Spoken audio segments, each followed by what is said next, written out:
نحمدہ و نصلی علی رسولہ الکریم، اما بعد فاعوذ باللہ من الشیطان الرجیم، بسم اللہ الرحمن الرحیم۔ قال اللہ تبارک و تعالی: من اعرض عن ذکری فإن له معیشۃ ضنکا ونحشرہ یوم القیامۃ اعمیٰ قال رب لم حشرتنی اعمیٰ وقد كنت بصیرا قال كذلك اتتك آیاتنا فنسیتها وكذلك اليوم تنسى۔ وقال النبی صلی اللہ علیہ وسلم: كانت بنو اسرائیل تسوسهم الانبیاء كلما هلك نبی خلفه نبی آخر الا لا نبی بعدی سیکون خلفاء فیکثرون۔ وقال النبی صلی اللہ علیہ وسلم: لا تزال طائفة من امتی قائمین علی الحق لا یضرهم من خالفهم۔ وقال النبی صلی اللہ علیہ وسلم: اذا تبایعتم بالعینۃ واخذتم اذناب البقر ورضیتم بالزرع وترکتم الجہاد سلط اللہ علیکم ذلا لا ینزعہ شیء حتی یرجع الی دینکم۔ صدق اللہ مولانا العظیم وصدق رسولہ النبی الکریم۔ معزز دوستو، انسانی زندگی میں دین اسلام کی تعلیمات کے ذریعے سے وہ راحت اور فرحت حاصل ہوتی ہے جو دنیا کے کسی اور نظام میں نہیں ہے۔ اللہ تبارک و تعالیٰ نے ارشاد فرمایا ہے کہ میں نے تمہارے لیے جو پسندیدہ نظام وضع کیا ہے وہ دین اسلام ہے۔ ان الدین عند اللہ الاسلام۔ صحیح اور کامل سسٹم اور نظام صرف اور صرف دین اسلام ہے۔ دوسری جگہ فرمایا کہ رضیت لکم الاسلام دینا، تمہارے لیے میں نے پسند کیا ہے کہ تم اسلام کو بطور دین کے اور سسٹم کے اپناؤ۔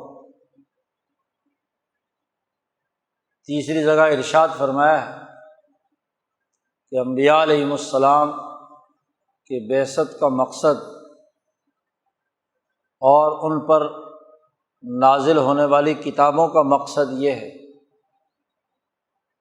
کہ تم عدل و انصاف کا نظام اپنے اندر قائم کرو۔ چوتھی جگہ فرمایا کہ محمد مصطفیٰ صلی اللہ علیہ وسلم کو دین حق دے کر بھیجا ہے تاکہ تمام ظلم، ناانصافی اور کفر پر مبنی نظاموں کو توڑ دیا جائے۔ لیظہرہ علی الدین کلہ۔ انسانیت کی ترقی کا واحد راستہ دین ہے، اور جب دین اسلام کا راستہ چھوڑ دیا جاتا ہے تو انسانیت دنیا میں ذلیل اور رسوا ہوتی ہے۔ خزی فی الحیات الدنیا کا جملہ قرآن حکیم نے فرمایا کہ دنیا میں رسوائی ہے۔ آپ صلی اللہ علیہ وسلم نے فرمایا کہ دنیا کی ذلت اور جب دین حق کے اساس پر انسان پوری جدوجہد اور کوشش سے اپنے معاشرے کی تشکیل کرتا ہے، دین حق کا نظام قائم کرتا ہے، تو نہ صرف دنیا کی عزت، دنیا کی فتوحات، دنیا کا غلبہ حاصل ہوتا ہے بلکہ آخرت میں بھی انسان ترقیات کے منازل طے کرتا ہے۔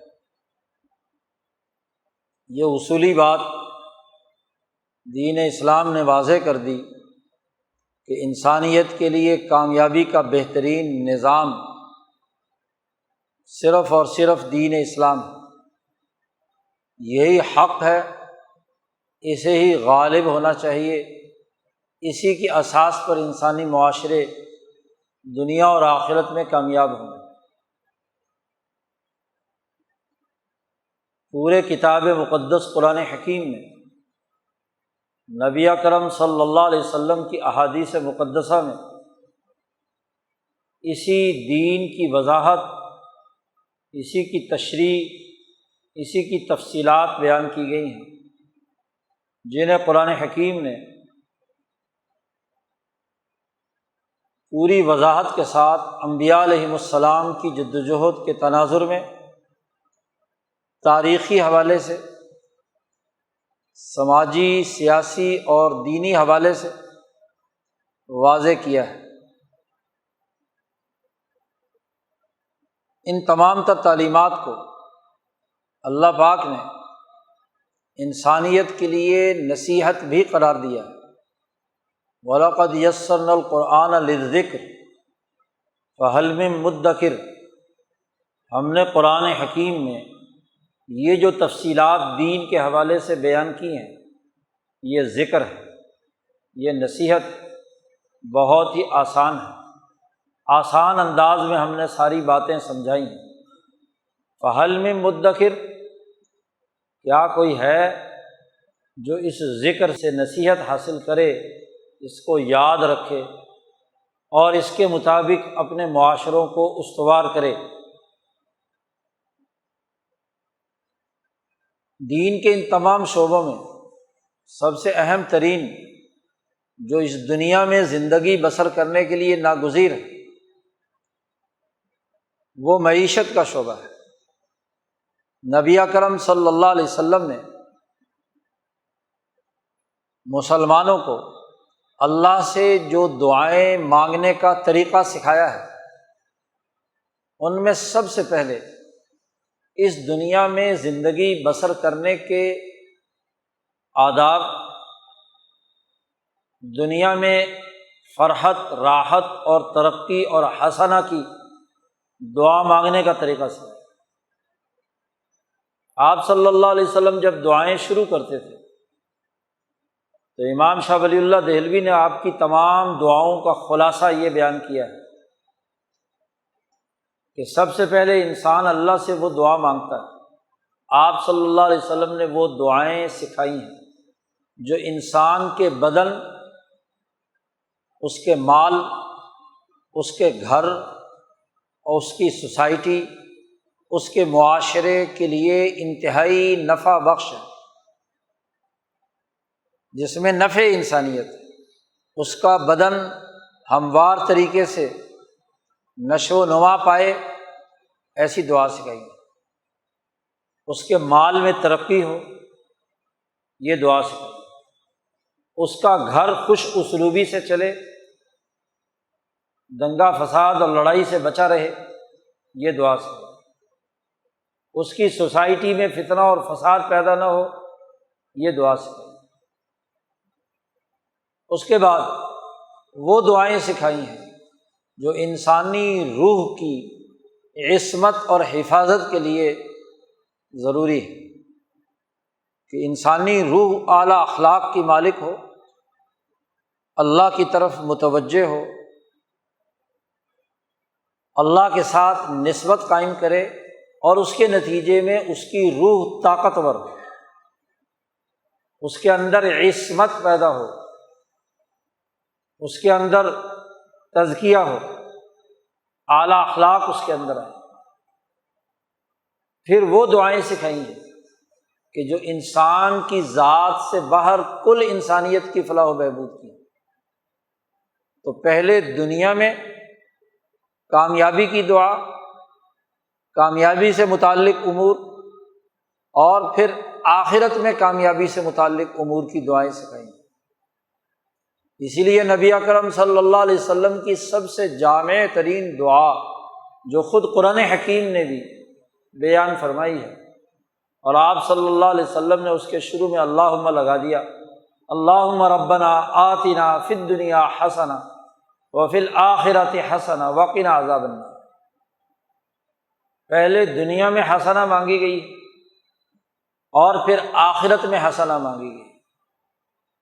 نبی اکرم صلی اللہ علیہ وسلم کے معمولات میں سے ہے، خاص طور پر حج کے موقع پر آپ صلی اللہ علیہ وسلم نے فرمایا کہ یہ دعا کثرت سے مانگو۔ یوں تو طواف کی اور بہت ساری دعائیں بھی ہیں، لیکن سب سے زیادہ کثرت سے جو دعا آپ صلی اللہ علیہ وسلم نے طواف کے دوران مانگی ہے وہ یہ کہ اللہم ربنا آتنا فی الدنیا حسنہ وفی الآخرۃ حسنہ۔ جامع ترین دعائیں ہیں۔ تو اللہ تبارک و تعالیٰ سے سب سے پہلے دنیا اور آخرت میں کامیابی اور نفع کا سوال کرنا، محتاج بن کر، فقیر بن کر، اللہ کی طرف متوجہ ہو کر۔ اور جب انسان یہ دعا مانگتا ہے، یہ ذکر کرتا ہے، یہ اذکار پڑھتا ہے، تو دراصل وہ اس بات کا اپنے اندر اعتراف اور یقین پیدا کرتا ہے، اذعان پیدا کرتا ہے کہ اس کائنات کا ذرہ ذرہ اللہ کے کنٹرول میں ہے، وہی کائنات کا سارا نظام چلا رہا ہے، اسی نے میرا رزق دینا ہے، اسی نے مجھے ترقی دینی ہے، اسی نے میرے تمام گھریلو، سیاسی، معاشی، سماجی تمام معاملات اسی کے ہاتھ میں ہیں۔ یہ دعا مانگتا ہے۔ اور دوسری جو دعائیں شاہ صاحب فرماتے ہیں وہ ہیں کہ جس میں انسان ہر تکلیف دہ چیز سے پناہ مانگتا ہے، استعاذہ، استغفار کرتا ہے، پناہ مانگتا ہے۔ ہر وہ چیز جو اس کے بدن کو نقصان پہنچانے والی ہے، اس کے رزق کو نقصان پہنچانے والی ہے، اس کے مال کو نقصان پہنچانے والی ہے، اس کے بیوی بچوں، اس کے گھر کو نقصان پہنچانے والی ہے، اس کی سوسائٹی کو نقصان پہنچانے والی ہے، بد امنی پیدا کرنے والی ہے، قتل و غارت گری کرنے والی ہے، انسانیت کے لیے نقصان دہ ہے۔ پہلے وہ ان چیزوں سے پناہ، پھر اس کے بعد ان تمام چیزوں سے پناہ جو موت کے بعد کے مراحل، قبر میں، حشر میں، جہنم تک کے مراحل میں ہر نقصان دہ چیز سے پناہ مانگنے کا طریقہ کار نبی اکرم صلی اللہ علیہ وسلم نے اپنی دعاؤں میں سکھایا ہے۔ یہ ذکر ہے۔ امام شاہ ولی اللہ فرماتے ہیں کہ انسانی اخلاق کی درستگی کے لیے اذکار کی ضرورت ہے، اور ذکر وہ جامع ترین نظام حیات ہے جو کتاب مقدس قرآن حکیم نے اور احادیث نبویہ نے واضح کیا ہے۔ اسی حقیقت کو قرآن حکیم نے اس آیت مبارکہ میں بیان کیا۔ انسانی زندگی کا جو معاشی شعبہ ہے، یعنی اس دنیا میں زندگی بسر کرنے سے متعلق، اس کے حوالے سے اللہ نے فرمایا کہ من اعرض عن ذکری، جس آدمی نے بھی میرے ذکر سے روگردانی کی، اعراض کیا، میرے اس دین سے، میرے اس نظام حیات سے، میرے اس دین حق سے منہ پھیرا، روگردانی کی، چہرہ پھیر لیا، اعراض کیا، قرآن حکیم کہتا ہے فَإِنَّ لَهُ مَعِيشَةً ضَنْكًا، اس کی معیشت، دنیا کا گزر بسر، اس کے معاشی وسائل، اس کی دنیا کی زندگی تنگ کر دی جائے گی۔ یہ اردو زبان کا تنگ لفظ جو ہے وہ اسی زنگ سے آیا ہے، یہ عربی زبان کا لفظ ہے زنکن، کہ اس کے لیے یہاں کی معیشت تنگ کر دی جاتی ہے، وہ مصیبتوں میں مبتلا ہوتا ہے، وہ خوشحالی سے ہمکنار نہیں ہوتا، وہ دنیا میں زندگی جب بسر کرتا ہے تو ضر اور تکلیف میں ہے۔ قرآن حکیم نے انبیاء کے قصے میں ایوب علیہ السلام کے حوالے سے فرمایا اے اللہ مجھے تکلیف نے چھو لیا، تکلیف آ گئی، مصیبت آ گئی، تنگی پیدا ہو گئی۔ ضاقت الارض بما رحبت، صحابہ کے حوالے سے جن لوگوں کا مدینہ میں رہنا دو بار ہو گیا، جنہوں نے ڈسپلن توڑا تھا، حکم کی خلاف ورزی کی تھی، سسٹم توڑا تھا، غزوہ تبوک میں شریک نہیں ہوئے تھے، تو ان کے لیے کہا کہ ان کے لیے یہ زمین اپنی تمام تر وسعتوں کے باوجود تنگ ہو گئی۔ ضاقت علیہم الارض بما رحبت۔ تو اللہ پاک فرماتے ہیں کہ جس نے میرے ذکر سے اعراض کیا، میرے اس نظام انصاف کو قبول نہیں کیا، میرے اس دین کو، اس نصیحت کو، اس افہام و تفہیم کو، اس سمجھانے کو قبول نہیں کیا، اس کی معیشت ہم تنگ کر دیتے ہیں۔ فَإِنَّ لَهُ مَعِيشَةً ضَنْكًا، یہ تو دنیا میں اس کی مصیبت ہے۔ اور فرمایا وَنَحْشُرُهُ، ہم اسے آخرت میں قیامت کے دن اندھا اٹھائیں گے، کچھ نظر نہیں آئے گا۔ دنیا کی یہ معاشی تنگی اور دین حق سے اعراض کے نتیجے میں اس کے نسمے میں، اس کی روح میں یہ خرابی پیدا ہوگی کہ اس کا نسمہ اور روح قیامت کے دن آنکھوں سے محروم ہو، کیونکہ دنیا میں اس نے آنکھیں کھول کر اس دین حق کے حقائق کو نہ سمجھا اور نہ اس کے مطابق نظام قائم کیا۔ وہ دل کا اندھا بھی تھا، عقل کا اندھا بھی تھا، اور وہ آنکھوں کا اندھا بھی تھا۔ نحشرہ یوم القیامت اعمیٰ، قیامت کے دن جب اللہ اسے اندھا اٹھائے گا تو وہ کہے گا کہ یا اللہ، دنیا میں تو میں دیکھتا تھا، کنت بصیرا، میری تو آنکھیں تھیں، دنیا میں میں تمام چیزوں کا مشاہدہ کرتا تھا، دیکھتا تھا، لما حشرتنی اعمیٰ، قرآن کہتا ہے، سوال کرے گا اللہ سے کہ تو نے میرا حشر، مجھے یہ یہاں جمع کیا تو اندھا اٹھا کر کیوں کیا؟ وقد کنت بصیرا۔ اللہ پاک کہتے ہیں قد اتتک آیاتنا، ہماری آیات اور نشانیاں، ہمارا دین، ہماری تعلیمات، ہمارے احکامات تمہارے پاس آئے تھے۔ اتتک آیاتنا فنسیتھا، تو بھول گیا، تو نے پرواہ نہیں کی، دل بند کر لیا، آنکھیں بند کر لی، عقل مار لی، سمجھنے کی کوشش ہی نہیں کی، اس کے مطابق اپنا نظام بنانے کی کوشش نہیں کی۔ ایک آدمی دیکھ بھی رہا ہو پھر بھی کھائی میں گرے تو اندھا ہی ہے نا، اسے پتہ ہی نہیں کہ آگے کھائی ہے، کہاں جا رہا ہو، کس جگہ گر رہا ہو۔ تو آنکھیں ہونا نہ ہونا برابر ہے۔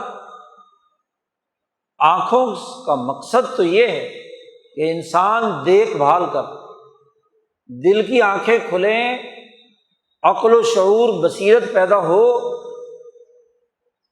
انسان کے جسم کی آنکھیں کھلیں تو وہ ان سے کام لے، جو کام نہیں لے رہا، آنکھیں بند کیے ہوئے ہے، دل اندھا ہو چکا ہے، عقل اندھی ہو چکی ہے، تو وہ گویا کہ آنکھوں سے محروم ہے۔ یعنی جو نعمت دی گئی تھی اس کا تم نے استعمال ہی نہیں کیا۔ اور یہ قانون اور ضابطہ ہے کہ انسان جس عضو کو استعمال میں نہ لائے وہ جڑ جاتا ہے، مفلوج ہو جاتا ہے۔ آپ اپنے بازو اور ہاتھ چند دن استعمال نہ کریں، ایک ہی جگہ پہ رکھے رہیں تو جڑ جائے گا، نکارا ہو جائے گا۔ اور اگر سالوں ایک جگہ پہ رکھے تو اس کے مطابق ہو جائے گا۔ جسم کی ساخت یہ ہے کہ وہ محنت و مشقت اور جد و جہد کا راستہ اختیار کرتا ہے تو اس کے اعضاء چلتے ہیں۔ اس لیے آج لوگ کام کاج نہیں کرتے تو انہیں بھی ڈاکٹر کہتے ہیں سیر کیا کرو، ٹانگیں چلایا کرو، بازو چلایا کرو۔ اول تو محنت مزدوری کی عادت سے خود بخود ہاتھ باہو چلتے ہیں، نہیں ہے تو چلو واک کیا کرو، نہیں کرو گے تو جڑ جاؤ گے، امراض کا شکار ہو جاؤ گے، مفلوج ہو جاؤ گے۔ تو ایک آدمی اپنی آنکھوں کو مسلسل استعمال نہ کریں تو آنکھیں اندھی نہیں ہوگی،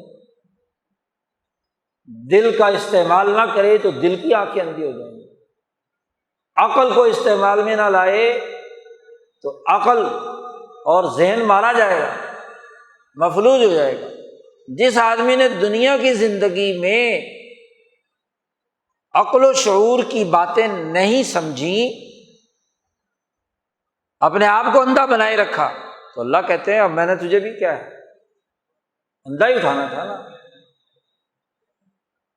تو نے دنیا میں میری آیات بھلا دی، میرا قانون بھلا دیا، اس سے روگردانی کی، تو اللہ پاک کہتا فَكَذَلِكَ الْيَوْمَ تُنْسَىٰ، آج کے دن تجھے بھی بھلا دیا گیا، تو بھی بھولا بسرا ہو گیا، میرے ساتھ اب تیرا کوئی تعلق نہیں کہ میں تیری آنکھیں بحال کروں، تو نے خود اپنی آنکھیں مفلوج کی ہیں، تو نے اپنا دل خود مسخ کیا ہے، تو نے عقل اور بے شعوری کا کام خود کیا ہے، تو کیا مجھ سے سوال کرتا ہے کہ لِمَ حَشَرْتَنِی أَعْمَىٰ، کیوں تو نے مجھے اندھا اٹھایا۔ قرآن حکیم کی اس آیت میں بڑی وضاحت کے ساتھ معاشی تنگی کو سبب قرار دیا ہے، دین حق کے نظام سے روگردانی اور اعراض، کہ جو روگردانی کرے گا اس سسٹم کو اپنی سوسائٹی میں، اپنی ذات میں، اپنے گھر میں، اپنی سوسائٹی میں، اپنے ماحول میں، قومی اور بین الاقوامی نظام میں اسے قائم نہیں کرے گا، اس کے لیے معیشت تنگ ہو جائے گی۔ اور بعض مفسرین نے اس کو آخرت کے ساتھ فٹ کر دیا کہ آخرت میں سارا عذاب ہے۔ اللہ پاک نے آخرت کا عذاب الگ بیان کیا ہے، وَلَعَذَابُ الْآخِرَةِ أَشَدُّ وَأَبْقَىٰ۔ اس کا مطلب یہ کہ یہاں جو سزا بیان کی جا رہی ہے اس کا تعلق دنیا سے، دنیا میں معاشی تنگی پیدا ہوگی، دنیا میں ذلت اور رسوائی ہوگی، دنیا میں خرابی پیدا ہوگی۔ جو بھی اس دین حق کی تعلیمات سے اعراض کرے گا، قرآن حکیم کی یہ ہدایت اور یہ قانون بڑا واضح ہے۔ اب لوگ کہتے ہیں جی فرعون، نمرود، شداد اور فلاں فلاں فلاں فلاں بڑے بڑے طاقتور، کیسر و کسریٰ، ظالم متکبر، وہ تو اللہ کی آیات سے اعراض کرتے رہے، ان کے پاس بڑا مال تھا، بڑی ترقی تھی، بڑی معاشی خوشحالی حاصل کی، انہوں نے بڑی ترقیات حاصل کی، تو تنگی کہاں ہوئی؟ آپ دیکھیے پوری تاریخ قرآن حکیم بیان کرتا ہے، اور اس تاریخ کی روشنی میں بڑا واضح ہے کہ وہ تمام لوگ جن کا تذکرہ کیا جا رہا ہے ان کا اس دنیا میں ذلت اور رسوائی کے ساتھ نام لیا جاتا ہے یا عزت افزائی کی جاتی ہے۔ وقتی چسکا، وقتی تکبر اور تجبر وہ یقیناً تھا، اور وہ استدراج کے طور پر رسی ڈھیلی چھوڑنے کے نام پر، جیسے مچھلی کو پکڑنے کے لیے ڈور جس سے شکاری شکار کرتا ہے وہ ڈھیلی چھوڑتا جاتا ہے تاکہ کانٹے میں جو گوشت لگایا ہوا ہے وہ مچھلی اچھی طرح منہ سے حلق تک لے جائے پیٹ کے اندر، اور جیسے ہی پیٹ میں جاتی ہے تو ایک جھٹکا لگایا اور مچھلی باہر، تو اسے استدراج کہتے ہیں۔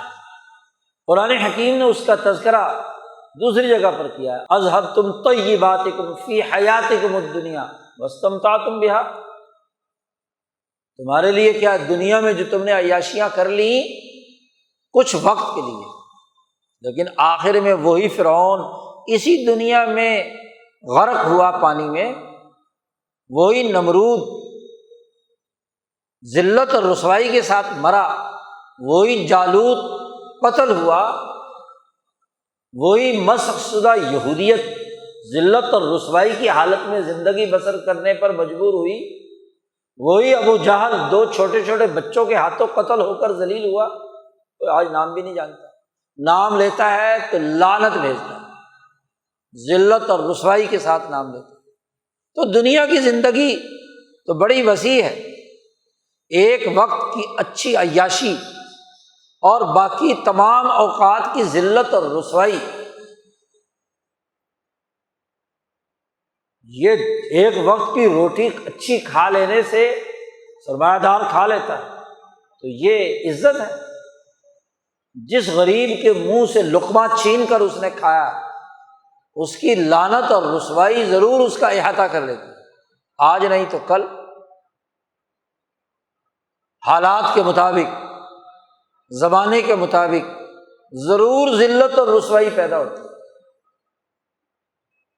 یہ جو معیشت کی تنگی اور ذلت اور رسوائی ہے، اس کی وضاحت خود نبی اکرم صلی اللہ علیہ وسلم اس حدیث مبارکہ میں کرتے ہیں جو ابھی خطبے میں تلاوت کی ہے۔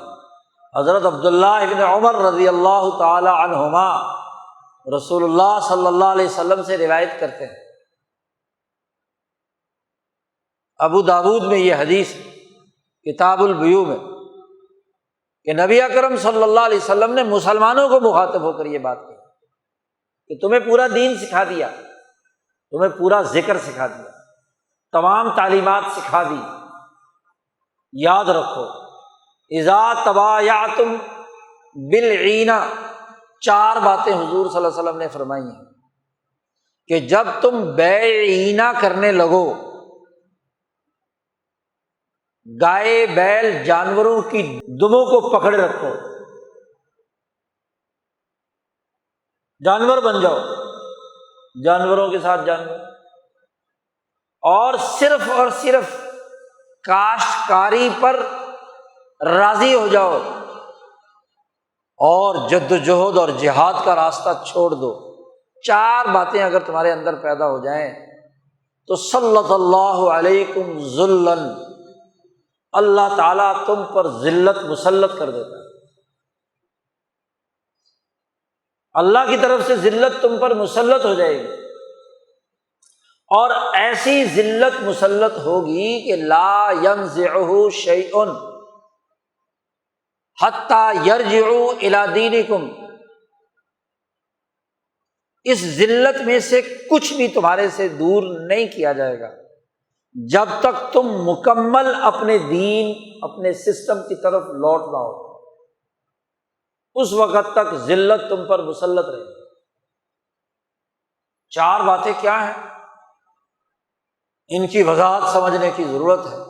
تو آج اس دور کی ذلت اور رسوائی علم نشرہ ہو کر سامنے آ جائے، اس وقت نبی اکرم صلی اللہ علیہ وسلم نے ارشاد فرمایا اذا تبایعتم بالعینہ، بیع عینہ عرب کے سود خور کرتے تھے، ایک ہے سودی نظام کہ سود مقروض سے وصول کرنا، نقد پیسے دیے، زر دیا اور اس زر پر طے کر لیا کہ جتنی مدت تمہارے پاس رہے، 6 مہینے، سال یا مہینہ، 2 مہینے، جو بھی، اس پر اتنی % کیا ہے آپ نے ہمیں زر کے ساتھ زر لوٹانا ہے۔ ₹1,00,000 دیا ہے تو اگر 10% ہے تو 10,000 دینے، گویا کہ زر پر یا زر سے متعلق سرمایہ پر جو چیز آپ وصول کر رہے ہیں زائد بغیر کسی عوض کے، وہ سود کہلاتا ہے۔ اب یہ سود کی حرمت تمام کتابوں میں تھی، تورات، زبور، انجیل، تمام مذہبی کتابوں میں۔ سود کی حرمت کا بنیادی تصور اسماعیل علیہ السلام سے قریشیوں کے اندر بھی موجود تھا۔ تو ان سود خوروں نے ایک ہیلا بنایا کہ جی اللہ میاں نے بیع حلال کی ہے اور سود حرام کیا ہے، تو ان ہیلوں میں سے ایک ہیلا بیع عینہ کہلاتا ہے، کہ جس میں حقیقت میں خرید و فروخت نہیں ہوتی، ظاہری شکل میں وہ بیع ہے لیکن حقیقت میں سود ہے۔ ایک غریب آدمی کو پیسوں کی ضرورت ہے، زر کی ضرورت ہے اپنی دیگر ضروریات کو پورا کرنے کے لیے، وہ کسی سود خور کے پاس جاتا تھا، تو سود خور سے، دکاندار سے، کسی شے کے مالک سے وہ چیز خریدتا تھا۔ مثلاً چیز ہے 600 روپے کی، وہ اس سے خریدتا ہے 800 روپے یا 1000 روپے اور ادھار پر خریدتا ہے کہ یہ چیز میں تیرے سے لیتا ہوں اور میرے ذمے تمہیں 1000 دینا ہے لیکن 6 مہینے بعد یا سال بعد دوں گا پیسہ۔ بیع مؤجل جسے کہتے ہیں، ادھار کی بیع، چیز مجھے دے دو اور 1000 روپیہ میں تمہیں دوں گا، ہاں جی، اتنے مہینوں کے بعد، چیز 600 روپے کی۔ اب یہ معاملہ ہو گیا، وہ چیز دکاندار نے اٹھا کر اسے ابھی نہیں دی یا دے بھی دی، تو وہ جو خریدار ہے وہ کہتا ہے کہ یہ میں تمہیں 600 روپے میں بیچتا ہوں۔ اب وہ چیز واپس دکاندار کے پاس چلی گئی اور وہ 600 روپے نقد نکال کر اس کو دے دیتا تھا، اس کو ضرورت 600 روپے کی تھی۔ اب اگر اس پر فکس سود وصول کرے، پرسنٹیج طے کرے تو وہ تو سود ہے۔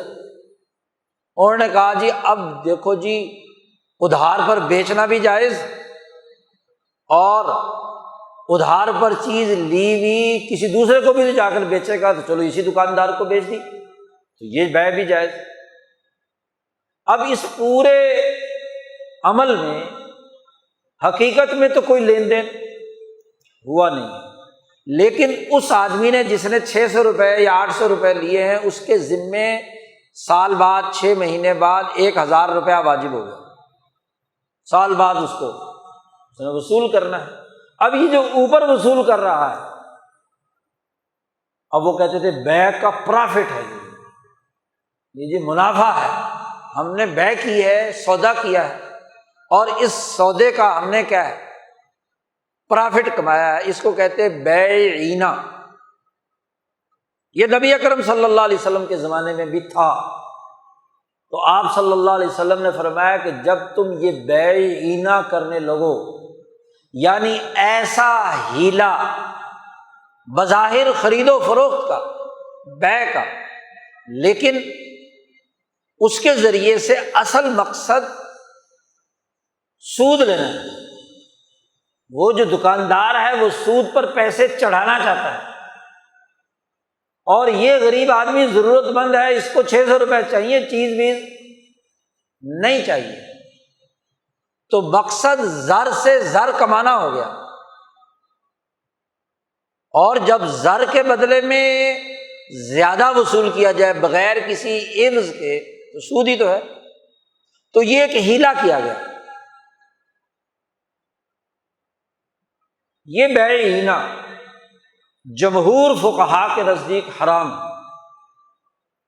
امام اعظم امام ابو حنیفہ بلکہ تمام ائمہ احناف، امام مالک اور تمام مالکی حضرات، امام احمد بن حنبل کے تمام حضرات، ان کے نزدیک تو حرام ہے، اور امام شافعی کے نزدیک مکروہ تحریمی ہے، کراہت، عملاً اس میں دونوں میں کوئی فرق نہیں جی۔ آج کل جو جدید مولوی ہیں، مصری مولوی، پاکستانی مولوی، سارے مل کر ہاں جی امام شافعی کے اس کمزور سے موقف کی بنیاد پر کہ جی مکروہ ہی ہے نا، تو چوہے ہیلا کیا جا سکتا ہے، یہ بات درست نہیں ہے۔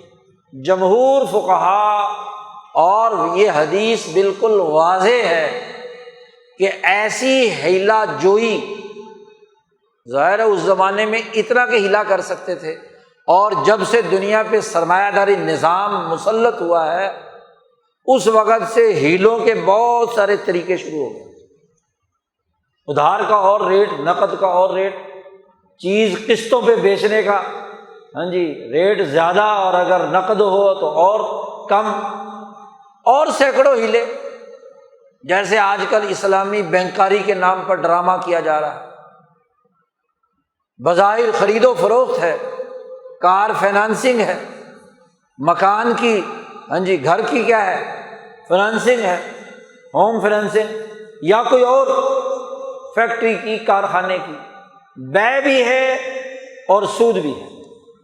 بات سمجھنے کی کوشش کرنی چاہیے، عقلی بات ہے، اصولی بات ہے۔ پہلے وہ قصہ سن لیجیے۔ حضرت عائشہ صدیقہ رضی اللہ تعالیٰ عنہ کے پاس ایک خاتون آئیں اور ان کے ساتھ حضرت زید بن ارقم کی ام ولد بھی تھیں، دو عورتیں ہم کہتی ہیں۔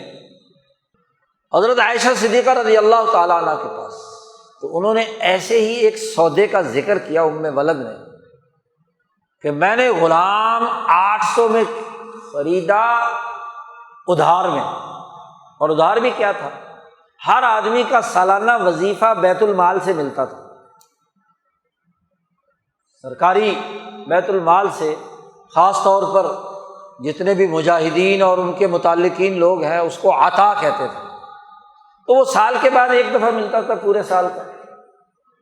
تو اس نے کہا کہ مجھے پیسوں کی ابھی ضرورت تھی، پیسے تھے نہیں، تو میں نے غلام بیچا زید بن ارقم کو 800 روپے میں، کہ جب میرا خرچہ سرکاری آئے گا، پیسے آئیں گے، عطا آئے گی، تو اس میں سے میں 800 تمہیں دوں گی۔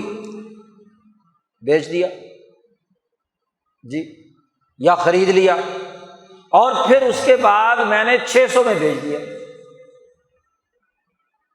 تو حضرت عائشہ صدیقہ نے سنتے ہی کہا بئس ما شریتی و بئس ما اشتریتی، بے بھی اور خرید و فروخت دونوں چیزیں تو نے بہت برا کام کیا۔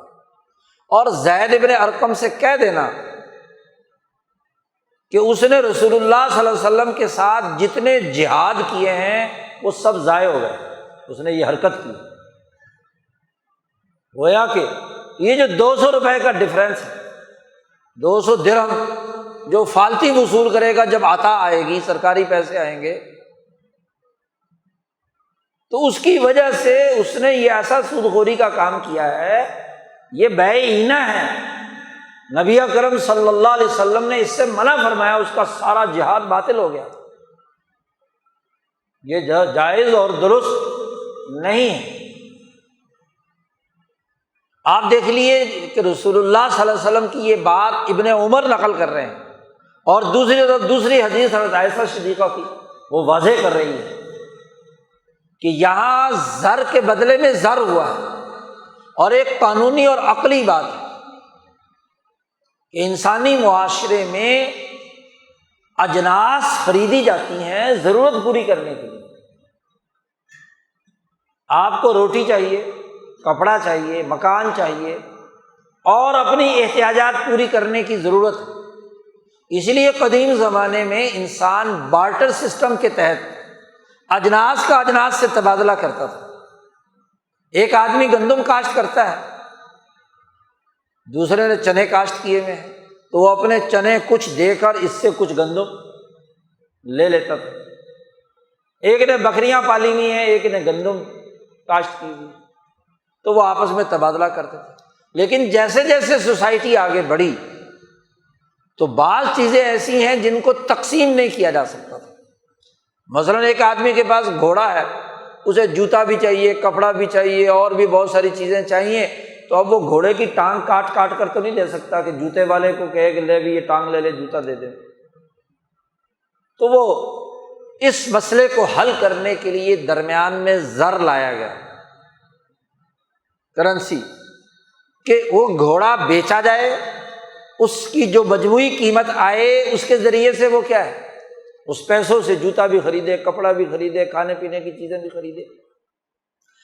زر خود مقصد نہیں ہے، زر تبادلہ اشیاء میں، اجناس کے تبادلے میں سہولت کاری کا کام کرتا ہے۔ بس یہ وہ اصول اور ضابطہ ہے جو قرآن و حدیث سے، آیات سے اور عقل سے ثابت شدہ ہے۔ اسی لیے شریعت نے بیع صرف جسے کہتے ہیں، نقد کی نقد سے بیع، سونے کی سونے سے بیع، چاندی کی چاندی سے بیع، اس کو اصطلاح میں بیع صرف کہا جاتا ہے۔ وہ تفاضلاً جائز نہیں ہے۔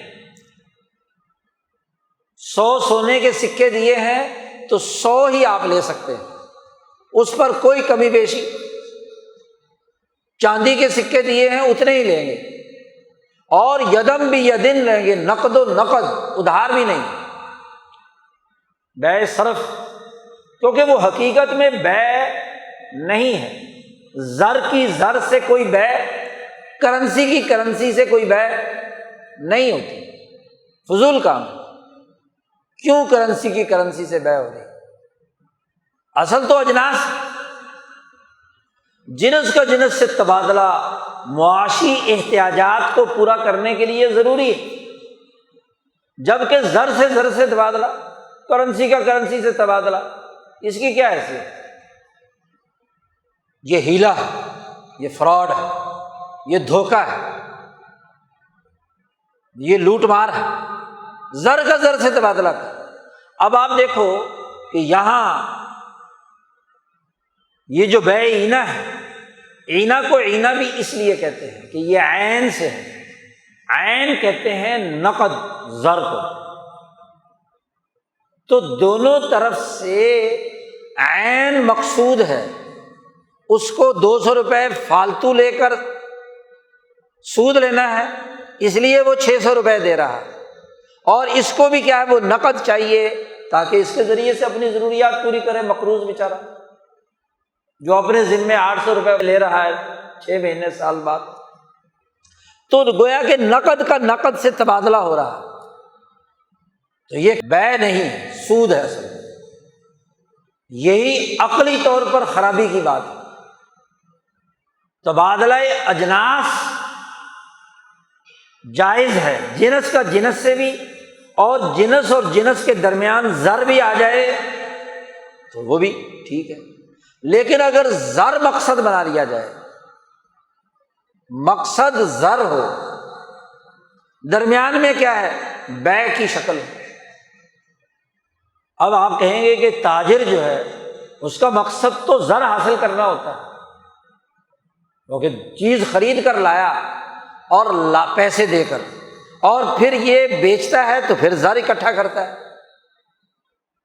تو گویا کہ زر سے زر کمایا، لیکن درمیان میں کیا ہے، جنس آ گئی۔ اب آپ دیکھیے یہ جائز اس لیے ہے کہ وہ اس کے اندر ایک یوٹیلیٹی پیدا کرتا ہے، اس کے اندر ایک قدر اور ویلیو ایڈ کرتا ہے۔ اسی لیے پچھلے جمعے میں نے ایک حدیث سنائی تھی، اگر کسی نے کسی چیز میں ویلیو، کوئی ویلیو ایڈ نہیں کی وہ بیچ نہیں سکتا۔ اس لیے نبی اکرم صلی اللہ علیہ وسلم نے فرمایا کہ جب تک کسی چیز میں 2 تول نہ ہو تو وہ بھی نہیں بیچ سکتا، حتیٰ کہ جنس بھی ہے، اس جنس کے کو بھی آگے بیچ نہیں سکتا جب تک کہ وہ اس میں اس انسان کی، دوسرے فرد کی، اس کے اندر کوئی نہ کوئی محنت یا کوئی نہ کوئی ویلیو ایڈیشن نہ ہو، اور نہیں تو کم از کم اس کو اٹھا کر اپنی دکان پر لانے کی محنت تو کرے، تبھی تو وہ جو فالتو پرافٹ جسے کہہ رہے ہیں، منافع جسے کہہ رہے ہیں، وہ اس کی اس محنت کا افزانہ ہے جو اس نے اس میں ویلیو ایڈ کی، اس کے علاوہ تو کوئی شکل نہیں۔ جنس کا جنس سے تبادلہ ہو یا زر کا زر سے تبادلہ ہو، زر کا زر سے تبادلہ تو مکمل تورات، زبور، انجیل، قرآن، انہوں نے تو نصوص قطعی سے حرام قرار دے دیا، کسی مذہب نے اس کو جائز نہیں قرار دیا، حتیٰ کہ ہندو مذہب، کنفیوشیزم، اسی طرح جناب والا مجوسیوں کا، تمام کے ہاں حتیٰ کہ عقلی طور پر یہی بحث کارل مارکس نے بھی کی کہ زر سے تبادلہ کوئی حیثیت نہیں ہے۔ جنس میں ویلیو ایڈ کی ہے تو کس نے ایڈ کی ہے؟ جس نے ایڈ کی ہے اس کو کیا ہے؟ اس کے اندر اس پرافٹ کو حاصل کرنے کا حق حاصل جی۔ تو بات بڑی بنیادی سی ہے کہ بیع اینہ میں زر کا زر سے تبادلہ ہو رہا ہے زائد پر، تو زر کا زر سے تبادلہ یہی سرمایہ داری ہے، اسی کو عقلی طور پر سرمایہ داری کہتے ہیں کہ جب آپ نے زر کو یا اثاثوں کو یا کیپٹل کو اصل قرار دے دیا، خواہ وہ زر کی شکل میں ہے اور خواہ وہ اجناس کی شکل میں ہے۔ مقصد تو ایک تاجر کا یا ایک صنعت کار کا یا ایک کام کاج کرنے والے کا یہ ہے، ہونا چاہیے کہ اس شے میں وہ ایسی افادیت پیدا کرے کہ جس سے انسانیت کو فائدہ ہو اور اس کا وہ معاوضہ، اس ویلیو ایڈیشن کا وہ معاوضہ وصول کر سکتا ہے۔ محنت کی ہے اس نے، اور اگر ایسا نہیں ہے، اس نے محنت نہیں کی یا محنت جس درجے میں کی تھی اس درجے کی نہیں ہے، تو جس درجے کی محنت ہوگی اسی کے مطابق اس کا افزانہ ہوگا نا۔ یہ تو نہیں ہے کہ مفت ہو رہا ہو، کام کاج کچھ نہ کرے اور دوسروں کی محنتوں پر ڈاکہ ڈالے۔ دوسروں نے جو ویلیو ایڈ کی ہے اس کو کیا ہے، اپنے کھاتے میں ڈال لے۔ تو بڑی بنیادی سی بات یہ ہے کہ ہر وہ ہیلا، ہر وہ طریقہ کار جس میں زر سے زر کمایا جائے، عین سے عین کمایا جائے، نقد سے نقد وصول کیا جائے اور اس کے بدلے میں دوسرے بندے کو اس کا کوئی افزانہ نہ دیا جائے، یہ سود ہے۔ عقلاً بھی حرام، شرعاً بھی حرام، نقلاً بھی حرام، کسی بھی فلسفے اور قانون کے تحت بھی ہے۔ سرمایہ داری نظام وہ ہے جو ایسے ہی ہیلوں پر مبنی ہے، جس ہیلوں کے ذریعے سے دنیا کے قوموں کی دولت لوٹی جائے۔ بہانہ آپ دیکھیے کہ دنیا بھر میں سرمایہ داری کی 300-400 سال کی پوری تاریخ اٹھا کر دی۔ ایڈم اسمتھ کی دولت اقوام سے لے کر اب تک اس کا بنیادی کانسیپٹ یہ ہے کہ دنیا بھر سے زر جیسے بھی لا سکتے ہیں لائے۔ یورپ کو اس نے سب سے پہلے، ایڈم اسمتھ نے یہی کہا کہ دنیا میں طاقت اس کی ہے جس کے پاس زر ہے، تو زر پر قبضہ کرو، جیسے بھی ہو سکتا ہے۔ زر اصل ہے، چونکہ وہ مرکنٹائل دور تھا تو زر کی اساس پر سارا نظام تھا۔ اس کے مرنے کے بعد صنعتیں آخری زمانے میں ایجاد ہوئیں اور اس کی اساس پر معیشت کا پہیہ اگلے دور میں داخل ہوا، تو وہاں استحصال کا اگلا مرحلہ شروع ہو جاتا ہے کہ اس صنعت پر کام کرنے والے مزدوروں کے حق پر ڈاکہ ڈال کر ان کی محنت کا معاوضہ ادا نہ کر کے اس پر قبضہ کر لیا جائے، اور پھر ایسے مزدور دنیا بھر سے پکڑ کر لائے جائیں جنہیں کوئی پیسے نہ دینے پڑے، غلام بناؤ، افریقہ سے کالے بھرتی کر کے امریکہ پہنچا دیے، برطانیہ پہنچا دیے، ہندوستان کی دولت لوٹ لو، کوئی بھی ہیلا بہانا۔ پہلے حکومت کی طرف سے ٹیکس لگایا کاشتکاروں پر جو 1000 سال سے زمینوں پر کاشت کر رہے ہیں۔ عمر فاروق نے تو اصول بنایا تھا عراق فتح ہونے کے بعد کہ زمین سرکاری رہے گی، اس پر جو موروثی کاشتکار چلے آ رہے ہیں وہ اسی پر کاشت کرتے رہیں گے، ان سے زمین چھینی نہیں جائے گی۔ یہ جو پیداوار اٹھائیں گے اس کا ایک مخصوص حصہ خراج اور لگان کی صورت میں دیا جائے گا، تاکہ لوگوں میں جو فقراء اور مساکین اور ضرورت مند ہیں ان کے اخراجات میں اسے پورا کیا جائے۔ قیصر بھی لگان وصول کرتا تھا۔ ایک اور بڑا دھوکہ ہے کہ یہ لگان سسٹم، یہ خراج سسٹم، یہ تو قیصر کے زمانے میں بھی تھا۔ یہ غلامی کا سسٹم یہ تو قدیم زمانے سے چلا آ رہا ہے، تو اسلام نے آ کر اس میں کیا تبدیلی پیدا کی؟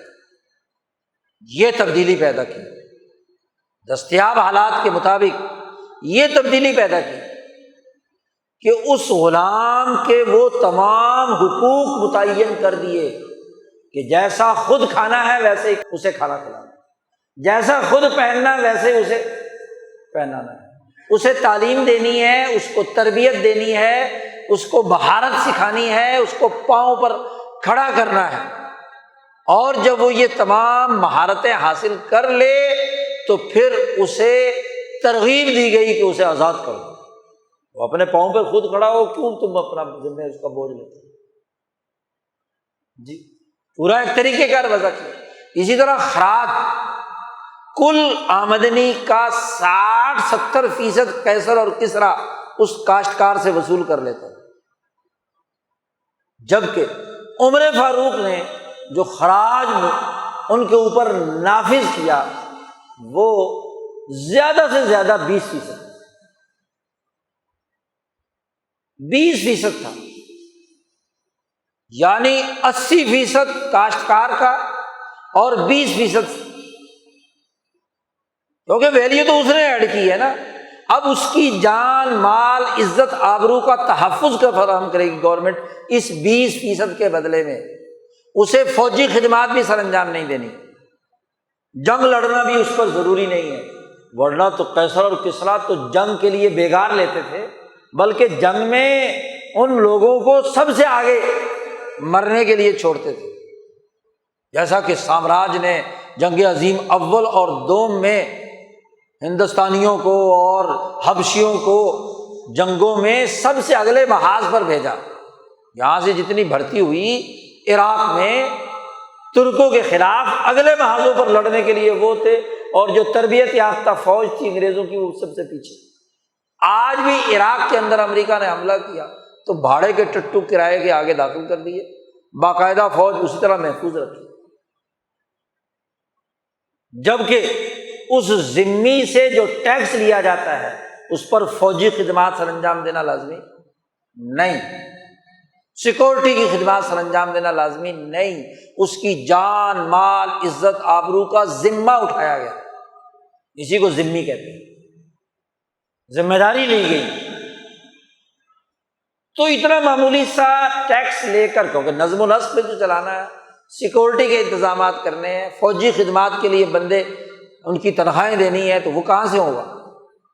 تو اصولی طور پر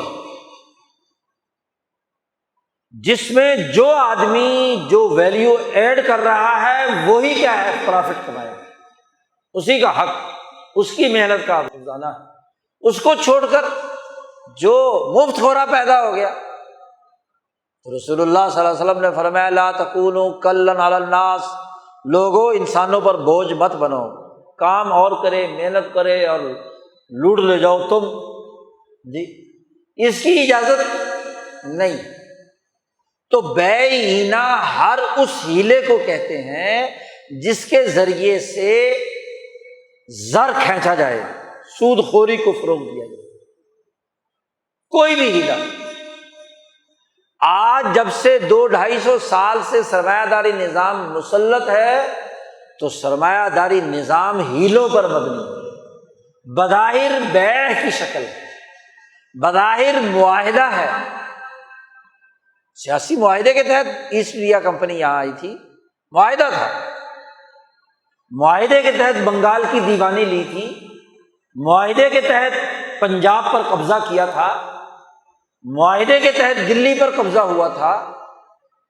بظاہر کہا گیا کہ جی ہم نے عقد کیا ہے، معاہدہ کیا ہے، بیع کی ہے، اب آپ دیکھیے کتنا بڑا ظلم کیا بنگال میں، خاص طور پر بنگالیوں پر پہلے ٹیکس لگایا، ظالمانہ ٹیکس کاشتکاروں پر، اور جب ان سے ٹیکس ادا کرنے کی صلاحیت، پوری آمدنی اس میں چلی گئی، پھر بھی ٹیکس ادا نہیں ہو رہا، تو قانون تھا مسلمانوں کے غلبے کے 1000 سالہ دور میں کہ زمین سرکار کی ہے، اور سرکار حکومت کسی کاشتکار کو زمین سے بے دخل نہیں کر سکتی۔ اگر کچھ وصول کرنا بھی ہے تو کاشتکار محنت کرتا رہے گا، اور فصل اگر قدرتی آفات سے ضائع ہوگی تو اگلی دفعہ دے دے گا، اگلی دفعہ دے دے گا، زمین نہیں چھینی جا سکتی۔ تو انگریزوں نے جاگیرداری کو فروغ دیا، انہوں نے کہا کہ بھئی بات یہ ہے، ہم زمینیں تمہاری ملکیت میں دیتے ہیں، سرکار مالک نہیں ہے، لو زمینوں کا پٹا ملکیت لے لو، دے دیا۔ کاشتکار بڑے خوش ہوئے کہ جناب دیکھو اب ہم زمین کے مالک بھی بن گئے، ملکیت دے دی انہیں۔ ملکیت دینے کے بعد انہوں نے کہا جناب آپ کے ذمے تو اتنے لاکھ ٹیکس ہے بقایا جات، یا ٹیکس ادا کرو یا اس کے بدلے میں زمین ہمیں بیچ دو۔ بیع ہوئی کہ یہ بیع ہی نہیں تو تھی، زمین ہمیں بیچ دو۔ لہذا بنگال کے تمام کاشتکاروں، بلکہ پنجاب کے تمام، جب پنجاب پر قبضہ ہوا، ہاں جی، ہندوستان میں جہاں جہاں بھی انگریزوں کے قبضے ہوئے، پہلے پٹا ملکیت دیا گیا، مالک زمین کا بنایا گیا۔ کتنی خوفناک بات ہے، کبھی مسلمانوں کے دور میں زمین کی ملکیت انفرادی نہیں تھی، سرکار کی ملکیت، اور کاشتکار اس پر موروثی جو چلا آ رہا ہے وہی اس کی کاشتکاری کا کام کرتا تھا۔ البتہ اس کا لگان یا خراج جو ہے، ٹیکس جو ہے، وہ جاگیردار کو دیا جاتا تھا، اور جاگیردار ایک منصب تھا، سرکاری عہدہ تھا، کلیکٹر جی، جو ریونیو کلیکشن کا کام کرتا تھا، اور اس کے کچھ پرسنٹیج اپنے ضلع یا صوبے میں رکھتا تھا، جس سے اسے انتظامی اخراجات اور اس صوبے کے دفاع یا مرکزی حکومت کی ضرورت کے لیے فوج رکھنی پڑتی تھی، 5000 10,000 20,000، باقی پیسہ ریونیو جو ہے وہ مرکز کو بھیجنا ہوتا۔ انگریزوں نے کہا جاگیردار کو کہ لو جی تیری ملکیت میں ہوگی۔ اب اگر تو جاگیردار انگریزوں کے مفاد کا ہے تو ٹھیک ہے، نہیں تو اسے کہا لا بھی اتنا ریونیو تیرا بنا ہے، تیرے صوبے سے نہیں آیا، یہ زمین ہمیں دے دے، اس کا ٹیکس ادا کر یا زمین ہمیں دے۔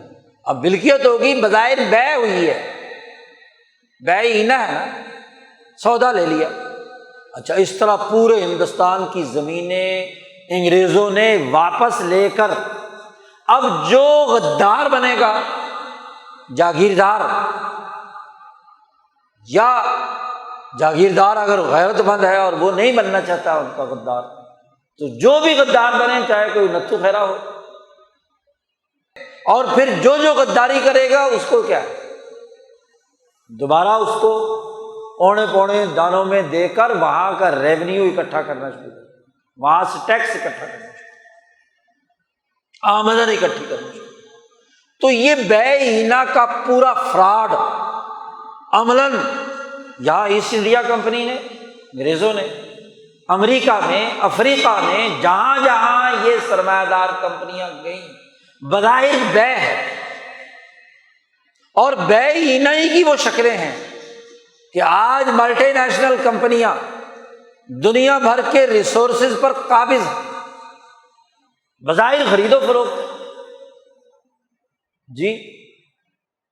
آپ کی زمین سے نکلے ہوئے پانی کا سپریم کورٹ فیصلہ کرتی ہے 1 روپیہ دیا کرو، نیسلے جو ہے 1 روپیہ دیتی ہے، اور جناب آپ کا ہی پانی نکال کر آپ ہی کو 80-100 روپے میں بوتل 1.5-2 لیٹر کی بیچ دی جی، بظاہر تو بیع ہے نا، لیکن اس بیع کے نتیجے میں جو خرابی پیدا ہوئی ہے وہ کیا ہے کہ ملک کی دولت اور وسائل اس کے ذریعے سے باہر جا رہے ہیں، قسطوں کا کاروبار ہے، مولوی اور مفتی اس کے لیے فتوے دے رہے ہیں کہ جی جائز ہے، جی کوئی نہیں، قسطوں پہ کیا، ادھار کی، جب ادھار بیع جائز ہے تو ادھار بیع میں پیسے فالتو لیے جا سکتے ہیں، حالانکہ واضح طور پر مدت کے عوض میں جو فالتو پیسے لیے جاتے ہیں، نسیہ جسے کہتے ہیں، ناجائز اور حرام ہے فقہا کے، کس بات کے پیسے دیں؟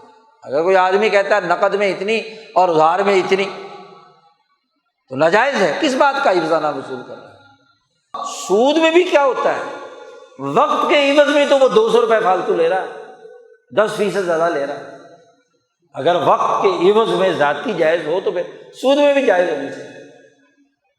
اسی طرح آپ یہ آج کے بینک جو ہیں اسی بیع اینا پر قائم ہیں، یہاں کے محققین علماء نے اس بینکاری کے خلاف جو متفقہ فتویٰ جاری ہوا ہے کراچی کے علماء کو، اس کی سبب بھی یہی قرار دیا کہ یہ بیع اینا ہے، دو بیع ہے۔ اس سے بھی نبی اکرم صلی اللہ علیہ وسلم نے فرمایا کسی معاملے کے اندر اگر دو بیع، دو صفقے، دو عقد جڑ جائیں تو وہ بھی حرام ہے۔ تو یہ اسلامی بینکاری کے نام پر جو ڈرامہ ہو رہا ہیلا ہے اور بیع اینا کا ہیلا ہے، حضور صلی اللہ علیہ وسلم نے فرمایا کہ جب انسانیت کے اندر تبایعتم بالعینہ، اور خاص طور پر تم کہا مسلمانوں کو، تم حاضر اور مخاطب کا صیغہ ہے، صحابہ سے کہا جا رہا کہ جب تم مسلمان بھی جن کے سامنے دین واضح ہو گیا، سود کی حرمت واضح ہو گئی، ہیلے بہانے ختم کر دیے گئے، خرید و فروخت کا صحیح نظام بیع و تجارت کا بتلا دیا گیا، اس کے باوجود تم ہیلا جوئی سے کاروبار کرو گے، خرید و فروخت کرو گے، تجارت کرو گے، تو پہلی خرابی جب یہ ہوگی تو سلط اللہ علیکم ذلًا، اللہ تعالیٰ تم پر ذلت مسلط کر دے۔ مسلمانوں کو غلبہ رہا اس وقت تک جب تک انہوں نے ان ہیلوں بہانوں سے سرمایہ داری کو فروغ نہیں دیا۔ اس زمانے میں سرمایہ داری تھی ہی نہیں، دیکھو صنعتی انقلاب کے بعد کیپٹل وجود میں آیا۔ یہ جو لوگ کہتے ہیں نا جی کہ جی بنو امیہ کے یہاں سرمایہ داری ہوگی، فلاں کے یہاں سرمایہ داری ہوگی، سرمایہ داری، سرمایہ کیپٹل اصطلاح کے مطابق تو وجود ہی صنعتی انقلاب کے بعد وجود میں آیا، اس سے پہلے کیپٹل کہاں تھا؟ دولت کا غلط استعمال تھا۔ دولت کا غلط استعمال اور ہے، اور جسے ویلتھ کہتے ہیں تو ویلتھ کا غلط استعمال اور ہے، کیپٹل کے استعمال کی بات ٹیکنیکلی بالکل معیشت کے حوالے سے الگ چیز ہے۔ تو جب تم بیع العینا کرنے لگو تو اللہ تعالیٰ تم پر ذلت مسلط کر دے گا۔ ایک تو تجارت اور خرید و فروخت کے نظام کو نبی اکرم صلی اللہ علیہ وسلم ڈسپلن میں لائے، کیونکہ اپنے دور کا سب سے زیادہ ترقی یافتہ جو چیزوں میں افادیت اور صلاحیت پیدا کرنے والا یا ویلیو ایڈ کرنے والا طریقہ تھا وہ تجارت تھا، تو اس کو ڈسپلن میں لا کر کہا اس میں ہیلے بہانوں سے سود خوری اور حرام کاری یا استحصال پیدا کرنا، اگر یہ تم پیدا کر دو گے تو گویا کہ تم نے دین کو پس پشت، سسٹم کو پس پشت ڈال دیا۔ دوسری بات ارشاد فرمائی کہ اخذتم اذناب البقر، معیشت ترقی کرتی ہے پیداواری رشتوں کی ترقیات سے، مہارتوں سے، آگے بڑھنے سے، جدوجہد کوشش اور محنت کرنے سے۔ اور اگر کسی سوسائٹی میں معاشی سرگرمیوں میں پست ترین راستہ اختیار کیا جائے، بھائی اب آپ دیکھو جو آدمی بکریاں چرا رہا ہے، جو آدمی ہل جوت رہا ہے اور بیلوں سے صرف ہل جوت رہا ہے، تو کتنی کی زمین کاشت کر پائے گا جی؟ کتنی؟ گویا کہ وہ جدوجہد کا راستہ اختیار نہیں کر رہا، معاشی پیداوار کے نئے وسائل اور نئے مواقع اور نئی مہارتیں حاصل کرنے کے پیچھے نہیں ہے۔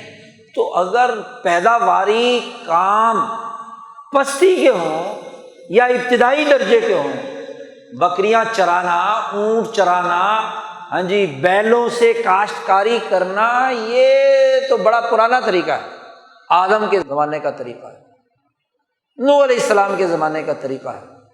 اب تم اس میں اگر ترقی نہیں دیتے اور اس سے اوپر اٹھ کر نئے معاشی مواقع، مہارتیں، صلاحیتیں حاصل نہیں کرتے تو ذلت ہی آئے گی، اور کیا آئے گی؟ صلی اللہ علیکم ذلًا، اللہ تعالیٰ تم پر ذلت مسلط کر دے گا، کیونکہ انسان کے لیے لازمی ہے کہ ہر گزرتے دن میں وہ اپنی صلاحیتوں کو نکھارے اور ترقی دے۔ نبی اکرم صلی اللہ علیہ وسلم نے فرمایا کہ وہ آدمی ہلاک ہو گیا جو گزرے ہوئے دن سے آنے والے دن میں ترقی نہ حاصل کرے، مزید آگے نہ بڑھے، پیچھے کے پیچھے ہی رہے، سست اور کاہل، ذلت کی حالت ہے نا، پستی کی حالت ہے، اس پر وہ ہاں جی اطمینان کر کے بیٹھ گیا، معاشی سرگرمی اور اس کی ترقی کے لیے کوئی اقدام نہیں کیا، تو ذلت ہی آئے گی، اور کیا ہوگا۔ اور تیسری اہم ترین بات فرمائی کہ رضیتم بالزرع، زراعت، اور زراعت بھی بارانی ہو تو کاشتکار کیا کام کرتا ہے؟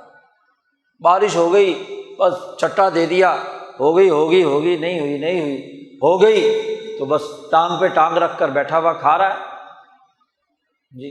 اس نے کہا چلو جی، تو رضیتم کا لفظ کہا ہے، تم راضی رہے اس تھوڑے سے رزق پر جو زراعت سے حاصل ہوا ہے، حالانکہ زراعت ابتدائی عمل ہے، اس ابتدائی عمل کو بہتر بنانے کے لیے تجارتی اور صنعتی طریقے اختیار کر کے ہی معاشی سرگرمیاں اور فوائد اور منافع، ترقیات کی منازل طے کی جا سکتی ہیں۔ حضور صلی اللہ علیہ وسلم مدینہ منورہ میں آئے تو یہاں زراعت کا طریقہ فرسودہ تھا، پانی کا کوئی نظام نہیں تھا، ہر وقت جھگڑتے رہتے تھے، جس کے پاس تھوڑا سا ٹکڑا تھا وہاں کسی نے دو چار درخت کاشت کر لیے، جیسے کیسے بھی ہوئے۔ آپ صلی اللہ علیہ وسلم نے آ کر مدینہ کو مدینہ بنایا تو اس کی معیشت کو ترقی دی، کاشتکاری کا نیا طریقہ سکھایا، نئے بیج متعارف کرائے، عجوہ جیسی کھجور متعارف کرائی، باقاعدہ ڈسپلن میں بازار بنائے، کھیت بنائے، پانی کی تقسیم اور ترسیل کا نظام بنایا، اور پھر انہیں تاجر تھے یہ مکے کے گئے ہوئے قریشی، انہوں نے اس زرعی پروڈکٹ کو بہتر بنانے، اس کی پیکنگ کرنے، اس کو مارکیٹ میں سیل کرنے کی طریقے نئے متعارف کرائے۔ وہ مدینہ جس میں لے لے کر یہودیوں کا ایک بازار تھا، بنی قینقاع جسے کہتے تھے، سوق بنی قینقاع، اس کے علاوہ کوئی بازار نہیں۔ باقی جو انصاری تھے یہ ان یہودیوں کے محتاج تھے، بس چھوٹی موٹی جو کاشتکاری ہو گئی تو سوکھی روکھی کھا کر کیا ہے گزارا کر لیا، ایک بازار جی۔ عبد الرحمن بن عوف جب مدینہ آئے اور رسول اللہ صلی اللہ علیہ وسلم نے ایک انصاری صحابی کے ساتھ ان کی مواخات، بھائی چارہ کر دیا، تو اس نے کہا ساتھی نے کہ میری زمین لے لو، میری 2 بیویاں، 1 بیوی تم لے لو، فلاں لے لو، فلاں۔ نے کہا مجھے کچھ نہیں چاہیے، مجھے بازار دکھاؤ کہ مدینے میں بازار کہاں ہے۔ بازار چلے گئے، بنی قینقاع کے بازار میں حضرت عبد الرحمن بن عوف پہنچے۔ اب وہاں تجارت پرانے طریقہ کار کے مطابق جی آ رہی ہے، زراعت کی نہ کچھ کی صفائی، نہ کچھ، نہ لینا نہ دینا، ویسی کھجوریں بک رہی۔ نبی اکرم صلی اللہ علیہ وسلم کے تربیت یافتہ عبد الرحمن بن عوف، انہوں نے تجارت کا نیا طریقہ متعارف کرایا جی، انہی کھجوروں کو ان سے خرید کر ذرا اس کو بہتر بنا کر اس کے اندر محنت کر کے اسی کو مارکیٹ میں بیچنا شروع کیا، تو چند ہی دنوں میں اتنا پرافٹ کمایا کہ 1 سونا تولے کے برابر، کھجور کی گٹھلی کے برابر سونا اکٹھا ہو گیا، اور اگلے دن ہی انہوں نے الگ سے کسی خاتون سے شادی کر کے مہر میں وہ دیا اور صبح کو نماز پڑھنے آئے تو ان کے چہرے اپنا کپڑوں پر خوشبو لگی ہوئی تھی. حضور نے فرمایا عبد الرحمن تم نے شادی کر لی؟ ہاں شادی کر لی. کتنا مہر دیا؟ ایک کھجور کی گٹھلی کے برابر سونا. تو حضور نے فرمایا بھی تو نے شادی کی تو ولیمہ تو کھلا، تو مالدار ہو گیا. پیسے بھی بکری سے ہی، چلو ایک بکری تو کھلا، اولم ولو بشاۃ. تو ان تاجروں نے آ کر پوری مارکیٹ کو نیا رخ دیا. اور جب رسول اللہ صلی اللہ علیہ وسلم کا آخری زمانہ ہے تو جو بازار مکہ میں لگتا تھا 30 میل لمبا، سوق عکاظ، ذوالمجاز اور مجنہ، مختلف بازار تھے، 3 بڑے بازار تھے مکہ میں، اس سے بڑے بازار مدینے میں لگنے لگے. جی شام کا تاجر آ رہا ہے، یمن کا تاجر آ رہا ہے، مصر کا تاجر آ رہا ہے، ہندوستان سے مال یمن اور یمن سے مدینہ پہنچ رہا ہے. تو تجارتی منڈی بنا دیا اسے آپ صلی اللہ علیہ وسلم. اگر زراعت پر ہی راضی رہے تو سوائے ذلت کے اور کیا ہوگا؟ اگلی ترقیات کے جو مراحل ہیں اس کی طرف توجہ نہیں دی تم نے تو ذلت ہی مسلط ہوگی. اور پھر اگلی چوتھی بات ارشاد فرمائی ترکتم الجہاد، تم نے جہاد ترک کر دیا. زراعت پر راضی رہ گئے، گویلوں اور گایوں کی دم پکڑتے رہ گئے اور تم نے جدوجہد کا راستہ چھوڑ دیا. ترکتم الجہاد، جہاد وسیع تر معنی میں، جہاد بمعنی قتال بھی ہے، جہاد بمعنی جدوجہد بھی ہے، جہاد بمعنی محنت اور مشقت بھی ہے. زراعت میں بھی محنت، تجارت میں بھی محنت، دستکاری اور صنعت میں بھی محنت، اور پھر قومی سطح کے دفاع کے لیے عسکری قوت کا پیدا کرنا اور دشمن سے ٹکرانا، طاقت اور قوت، سیاسی طاقت پیدا کرنا. جہاد کا مقصد یہ ہے بین الاقوامی طاقت پیدا کرنا، اپنی ریاست کا وقار بلند کرنا. جہاد تو انتظامی سیاسی ڈھانچہ بنانا، معاشی طاقت اور قوت اکٹھی کرنا. جہاد کا بنیادی پہلو کیا ہے؟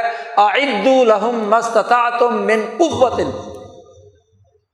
کہ طاقت کی تمام پہلو ان کو تیار کرو.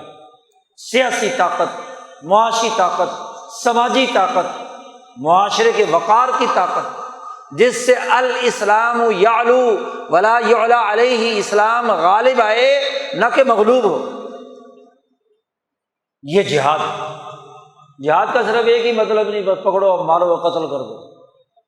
جد و جہد ہے.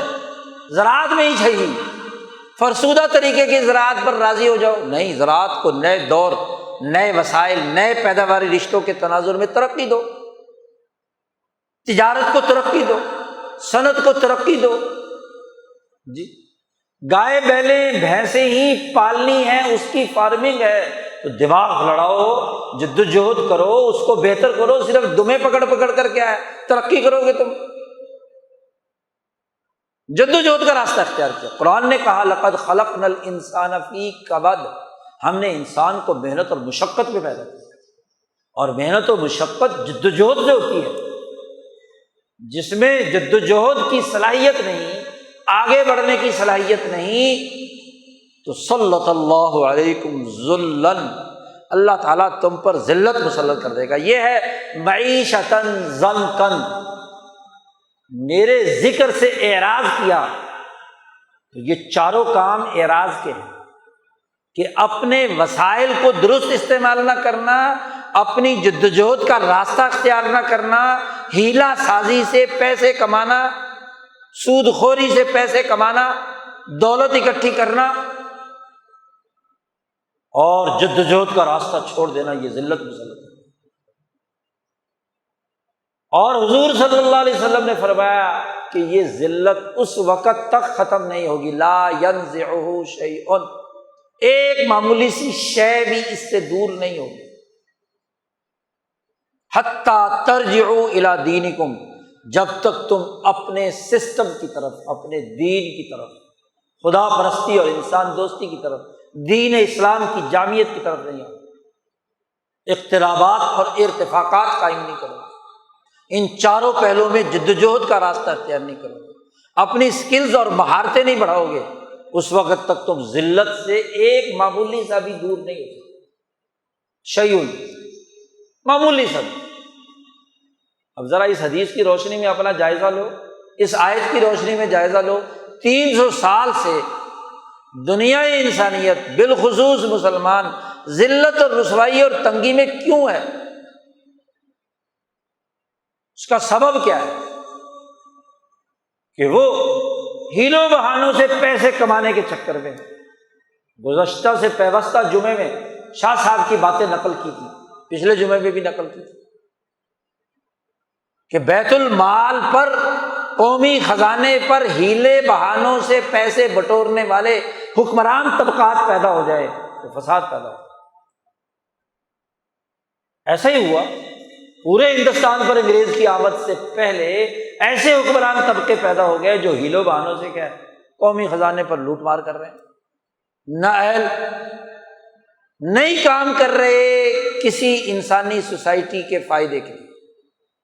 شاہ صاحب نے کہا نا کہ مصلحت مدینہ شہر اور مملکت کی مصلحت ان کے پیش نظر نہیں، صرف تکسب پیشہ بنا لیا کہ قومی خزانے سے دولت اکٹھی کرنی ہے۔ مولویوں نے اپنی، پیروں نے اپنی، حکمرانوں نے اپنی، فوجیوں نے اپنی، شاعروں نے اپنی، ادیبوں نے اپنی، صحافیوں نے اپنی۔ تو یہی تو ذلت کا باعث، جدوجہد کا راستہ ترک کر دیا۔ اورنگزیب عالمگیر تھا تو ایسٹ انڈیا کمپنی کے لوگوں نے قافلہ لوٹا، ساحلوں پر حملہ کیا بنگال کے۔ اس نے ایسا سبق سکھایا کہ نہ صرف وہ جو خرید و فروخت کا معاہدہ تھا وہ توڑا، بلکہ پوری کی پوری فورس تباہ کر کے ہندوستان سے دیس نکالا دے دیا۔ 4 سال تک کمپنی کا داخلہ بند تھا ہندوستان میں۔ معافی مانگی، پاؤں میں پڑے اور پتہ نہیں کیا کیا کچھ پاپڑ بیلنے پڑے،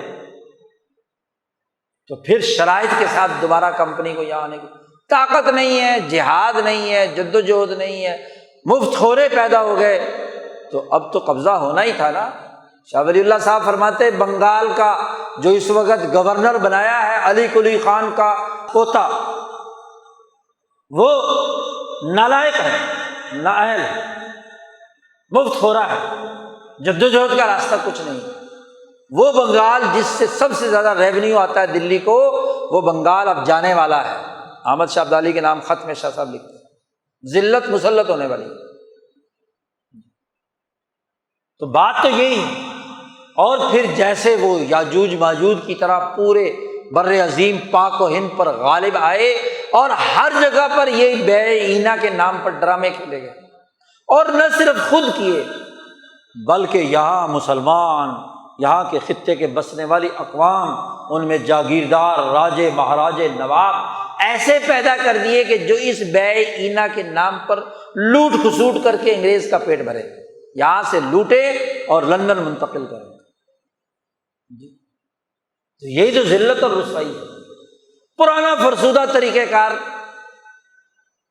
ایگریکلچر کا، کاشتکاری کا، جدید طریقے اختیار نہیں کرنے، محنت خود نہیں کرنی، ہاں انگریزوں کے زیر سایہ کمپنیوں اور یہاں کی ظالم حکومتوں کے طور طریقے کے مطابق جدت پیدا کی۔ مولانا سندھی نے بڑی عجیب بات کہی، یورپ کے کاشتکار نے، وہاں کے انقلابیوں نے، وہاں جدوجہد کرنے والے مزدوروں اور لیبر پارٹی نے جو محنت کر کے اپنے لیے ترقیات کا راستہ اختیار کیا، یورپ سے یہ تو نہیں سیکھا۔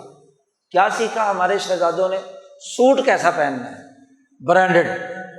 کیا سیکھنا ہے؟ وہاں کے جو وہاں کی سوسائٹی میں بھی جینٹل مین نہیں ہے، مفت خورے ہیں، ان کے طور طریقے سیکھ کر آئے ہیں۔ یہ تعلیم کے نام پر، تعلیم کے نام پر، تہذیب کے نام پر، کلچر کے نام پر، جو ان کے سینما گھر تھے، ان کے بدماشی کے اڈے تھے، اس کے نقل تو کرتے ہیں، لیکن ان کی محنت، ان کا مشقت، ان کا جدوجہد، ان کی ٹیکنالوجی، اسے سیکھنے کی طرف متوجہ نہیں ہے۔ مولانا سندھی نے یہی تو کہا تھا باہر سے آنے کے بعد کہ میں ہندوستانیوں کو محنت اور مشقت کرنا، مہارتیں سکھانا چاہتا ہوں، ان کے اندر جدوجہد کا راستہ ہو۔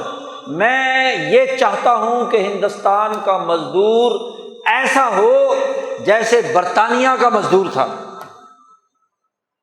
جیسے وہاں لیبر پارٹی نے 4 سال حکومت کی اور ایک لیبر وزیر اعظم جو ہے 4 سال 1928 سے لے کر 1932 تک برطانیہ کا وزیر اعظم رہا، محنت سے، مفت خوری سے۔ یہاں جدت کاری کے نام پر مصنوعیت، ان کی یہاں پر مارکیٹ بنانا، صارف مارکیٹ بنانا، یہ جدت کہلاتی ہے۔ جدت کا تعلق تو جدوجہد سے۔ جس سوسائٹی نے بھی تربیت یافتہ مہارت والی لیبر پیدا کر لی، محنت کش پیدا کر لیا، سکلز دے دی، وہ ترقی۔ چین نے ترقی کس بنیاد پر کی؟ افرادی قوت تربیت یافتہ، تو ذلت سے نکل کر عزت پہ آ گئے۔ اور ہم مفت خورے، یہاں کے مولوی بے اینا کے نام پر ہیلے بہانوں سے دولت اکٹھی کر رہے ہیں، نام اس کا اسلامی بینکاری رکھ دیا، سود خوری کو ہیلے بہانوں سے جائز قرار دے رہے ہیں۔ تو ذلت نہیں ہوگی تو کیا ہوگی؟ کیونکہ جو محنت نہیں کرتا، اپنے اندر خود تخلیقی صلاحیت پیدا نہیں کرتا، پیداواری عمل نہیں کرتا، ایکسپورٹ نہیں ہے، جس نے امپورٹ ہی کرنی ہے، ڈالر بھی وہیں سے آئیں گے، قرضہ بھی وہیں سے آئے گا، قرضہ آمد نہیں ہے۔ بجٹ بناتے وقت خدا کا خوف، خود کچھ نہیں کرنا، اپنے کام کرنے نہیں، کمیشن ایجنٹی کرنی۔ حکومتیں فیصلہ کرتی ہیں کہ باہر سے چیزیں لاؤ، بلکہ اپنی گندم باہر بیچ کر پھر کیا ہے، کمیشن کے نام پر گندم دوبارہ لے آؤ۔ تو یہ ہیلا ہے نا، بے اینا ہے نا، یہ وہی یہودیوں والی خصلتیں کہ ظاہری شکل خرید و فروخت کی، ظاہری طور پر ایک صحیح بات، لیکن اس ہیلے کے ذریعے سے اصل میں بغیر کام کاج کیے ہوئے، بغیر کسی تخلیقی سرگرمی کے مفت خورے پیدا کرنا، سوسائٹی پر بوجھل طبقہ مسلط کرنا، کلن علی الناس، انسانیت پر بوجھ پیدا کرنا۔ جب یہ صورتحال ہوگی تو سوائے ذلت کے اور کیا ہوگا؟ آج کشکول لیے پھرتے ہیں، کبھی IMF سے مذاکرات کر رہے ہیں، کہتا ہے وزیر خزانہ، آج کے اخبار کی موٹی سرخی ہے کہ اگر IMF نے اور کوئی شرط نہ لگائی تو قرضے کا انشاءاللہ معاہدہ ہو جائے گا۔ اس پر تالیاں پیٹی جا رہی ہیں کہ دیکھو جی ہمیں قرضہ ملنے والا ہے۔ کوئی تم نے تخلیقی کام کیا ہے؟ کس کے عوض میں یہ پیسے مل رہے ہیں؟ کوئی نہ کوئی تو افزانہ دیا ہوگا، کوئی نہ کوئی کیا ہے اس کی قیمت ادا کی ہوگی۔ اب تو تحقیق سے ثابت ہو گیا کہ امریکہ، برطانیہ، یورپ، باہر کے تمام، بلکہ اب تو چین بھی شامل ہے، کہ جب وہ $1 تمہیں دیتا ہے تو $100 اس کے بدلے میں وصول کرتا ہے۔ مفت میں کون دیتا ہے تمہیں ڈالر؟ مفت خوروں۔ تو ذلت رسوائی ہوگی نہیں ہوگی؟ تو حضور صلی اللہ علیہ وسلم نے فرمایا کہ یہ ذلت میں سے کچھ بھی تو کمی نہیں ہوگی، گزرتے دن کے ساتھ بڑھتی چلی جائے گی، جب تک کہ تم اپنے دین کی طرف دوبارہ لوٹ رہو۔ محنت اور مشقت کرنا، جد و جہد کرنا، جہاد کا راستہ اختیار کرنا۔ اب جہاد کے راستے کی بات ہوتی ہے تو ہر وقت بندوق پکڑ کے مارنے کا کام، اس کا نام جہاد ہے۔ حضور صلی اللہ علیہ وسلم نے 13 سال مکہ مکرمہ میں رہ کر جماعت تیار کی ہے، یہ بھی تو جہاد تھا۔ قرآن نے اس کے لیے جہاد کا لفظ استعمال کیا ہے سورۃ مزمل میں، جو ابتدائی صورتوں میں سے، یہ بھی تو جہاد تھا، مجاہدہ تھا، جد و جہد تھی۔ صرف جہاد مارنا، لاڑو بڑو، اور وہ بھی امریکہ کے پیسے سے، وہ بھی سامراج کے پیسے سے، ڈالر اور ریال ملیں تو پھر جہاد۔ یہ کیسا جہاد؟ جو دوسروں کے پیسے سے ہوگا تو دوسروں کی اعلی کاری کا ہوگا، ان کے مفادات کا ہوگا۔ جب وہ مفادات ختم ہو جائیں گے تو پھر کیا ہے، پیسے سے محتاج ہیں، آج ان کے مفادات ختم ہو گئے تو تمہیں کوئی قرضہ دینے کے لیے تیار نہیں، تمہارا پرانا یار ملک بھی دینے کے لیے تیار نہیں۔ جی اسلامی دوست ہے، بڑا گہرا دوست ہے، وہ بھی دینے کے لیے تیار۔ مفت خوروں کو کون دیتا ہے؟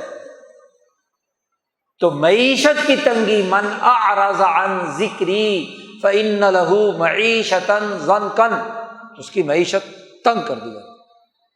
اور یہ تو دنیا میں حالت ہے، اور وَنَحْشُرُهُ يَوْمَ الْقِيَامَةِ أَعْمَىٰ، قیامت کے دن اسے اندھا اٹھایا جائے۔ کیا تم اندھے تھے؟ قرآن نہیں تھا تمہارے پاس، حدیث نہیں تھی، سمجھانے والے نہیں تھے، بیان کرنے والے نہیں تھے، آنکھیں پھوٹی بھی تھی، کہاں تھے؟ آج تمہیں اندھا اٹھایا جائے۔ ڈرو اس عذاب سے، اور دنیا کا عذاب تو بھگت ہی رہے ہو، تو آخرت کا عذاب اس سے بڑا ہے۔ وَالْعَذَابُ الْآخِرَةِ أَشَدُّ وَأَبْقَىٰ، آخرت کا عذاب سب سے زیادہ شدید ترین ہے اور ہمیشہ باقی رہنے والا ہے، ابقا ہے۔ یہ دنیا کو تو جب تک دنیا میں وہ ذلت برداشت کرتے رہو، ذلیل لوگوں کو لوگ قبر میں دفن کرتے رہیں گے، عزت کیا ہوگی، وقار کیا ہوگا، غلبہ کیا ہوگا؟ وہ غلبہ ان چار چیزوں کو درست کرنے، اس حدیث کے بغیر اس آیت کو نہیں سمجھا جا سکتا جب تک کہ اس حدیث کا پورا واضح مطلب سامنے نہ ہو، اور تو یہ زنکن کی بات بھی سمجھ میں نہیں آ سکتی۔ اس لیے حدیث اور قرآن کے فہم کا ولی اللہ اسلوب اپنانا ضروری ہے، تاکہ حقائق سامنے ہوں، اپنی سوسائٹی کا تجزیہ کرنا اور اس کے حوالے سے صحیح اور درست رائے قائم کرنا، یہ ایک مسلمان کی ذمہ داری ہے۔ اللہ تعالیٰ ہمیں قرآن حدیث کو سمجھنے، اپنی سوسائٹی کے بارے میں عقل و شعور حاصل کرنے اور صحیح رائے، جدوجہد اور کوشش کرنے کی توفیق عطا فرمائے۔ وآخر دعوانا الحمد للہ رب العالمین۔